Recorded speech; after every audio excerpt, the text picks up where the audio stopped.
So let's talk about that more. Completion rate is really important because if someone buys your course, they drop out after one episode, that's not good for your business long term, right? So, what is it about what you're doing with Avocado that is keeping people on the platform and actually completing the courses? What's keeping people there, do you think?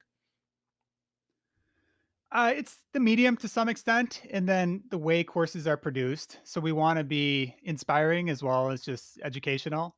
And audio is just a very powerful medium, as you know, being a podcaster. Hmm.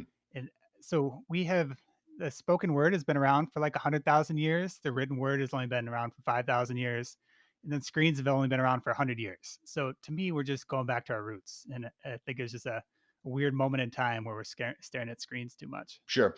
And I'm also curious, like in a typical education, a typical schooling, you're going to school, you're going to lecture, you're doing your homework, and then you're taking a test. That is the measure of your success. How do you Mhm. actually measure success? Because great, I listened to 2 hours of audio, but am I actually learning anything? Is there any way? How are you actually gauging and challenging your students to actually walk away with something that's actionable? So this is up to our creators. A lot of them at the end of a lesson or a few lessons will have some deliverable that they want the listener to perform. So it's up to them to do it. Some people do it, some do not. But that is the way to kind of the prove you learned something and feel like you got something out of it.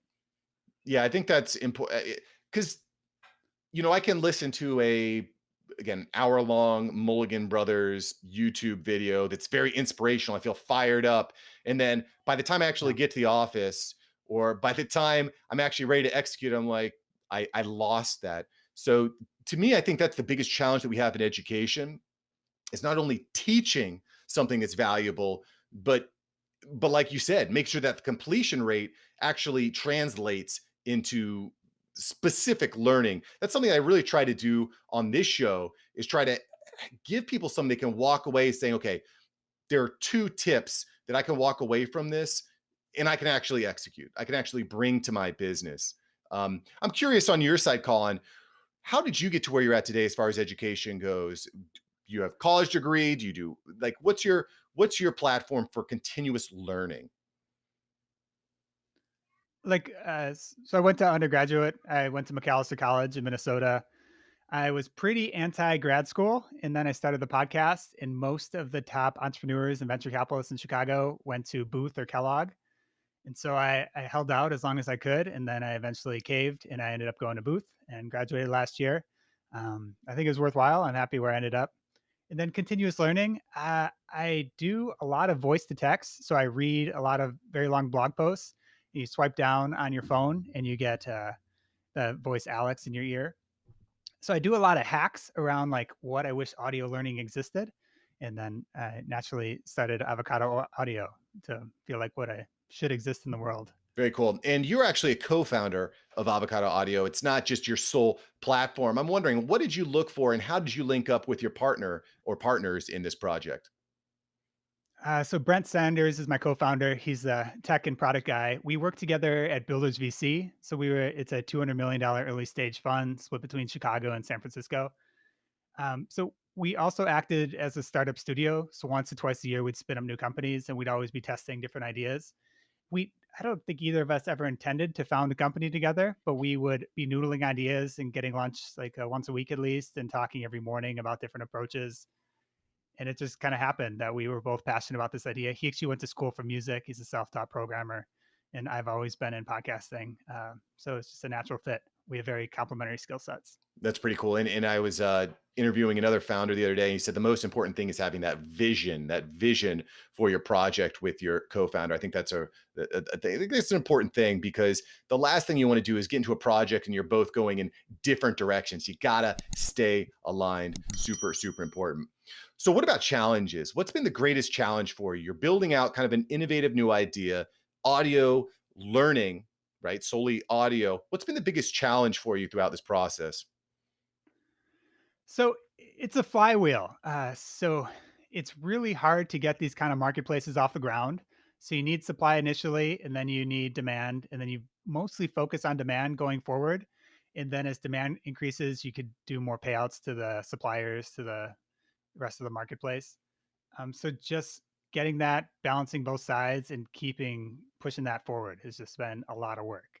It's slowly starting to go out. It's slowly starting to grow. Like we're making much bigger payouts this month. I think our creator is going to be really happy. I think they're going to actually produce more courses for the platform, and it's starting to get moving. That's really cool. So, do you when you think of like the way that a successful bar operates, it's we get the girls, we get the chicks, then the guys come in and they buy all the chicks drinks, right? It's kind of that same similar idea. So I'm kind of curious in this platform where it's about basically like create outside sources coming in to create the content. Do you think it's more important to bring the creators in or bring the clients in? Who's more important to your flywheel? So initially, it's the supply, and we've had influencers reach out that we'll probably produce courses with, like celebrity-driven courses to some extent. But demand, I think everything is about just attention nowadays. If you control attention and demand, that's everything. So we're more focused on that now. Very good. Very good. Okay. So we talked a lot about your business model, what you're doing, how you're building it up. Um, let's say that someone is interested in becoming a teacher or an instructor. How do they get in touch with you? How do they get onto your platform? What does the process look like, Colin? So we have a great self-service portal built out. So avocadoaudio.com/teach, I believe, has all the information you could ever need there. And if you have any questions, feel free to reach out either on Avocado or I'm really active on Twitter. So Colin Keeley on Twitter, and my DMs are open. Always happy to reply. Awesome. Awesome. So y'all definitely want to check out Colin and what he's building over at Avocado Audio. So Colin, before I let you go, I'm going to go into a couple rapid fire questions here for you, if I may. All right. You ready? Fired up? Awesome. Yeah. Hmm. Hey, let's do it. So, what is a must-have item that every business owner should have that costs less than $50? What should we have? Okay. So these are actually really cheap. They're like 12 bucks. So orange goggles for sleep to block out blue light.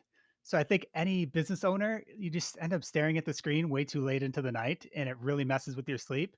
So you throw these on before you're, doing email or watching TV or whatever, an hour or two before bed. It makes a massive difference. And they're like $12 on Amazon. Dig it, dig it. And they're really fashionable too. There you go. There you go. I mean, like we have when your wife snaps a picture of you snoring or something, right? That's never happened to me, by the way. Never happened to me. Yeah. What is your favorite subscription right now, other than Avocado Audio? Um, So I maybe like 6 months ago, I put a lot of effort into like organizing my second brain and getting my notes all in order. So I pay for this subscription called ReadWise that connects my Instapaper, so like all my notes and my Kindle notes and everything, and it throws them into Evernote. So it's like a complicated connector, but ReadWise is an awesome company. Rock and roll. Right on. If you had a billboard message that could reach millions and millions of people, Colin, what are you going to put on your billboard? So everyone kind of feels like they get what they deserve. I don't think that's right at all. I think they get what they ask for. So my billboard would be don't ask, don't get. I like that a lot. I like that a lot. And y'all definitely want to check out Colin Keeley over on Twitter. He's got a lot of great anecdotes over there as well that you can appreciate. Colin, thank you so much for joining the show. I really appreciate your input, brother. Awesome. Thank you, Mark. Got it. Thank you so much for watching. I'm glad you enjoyed this episode. I've got several other episodes right here for you. Smash one of these videos to make sure that you don't miss out on the tips, tools, and tactics of industry experts. Let's take that side hustle full time. Smash one of these links.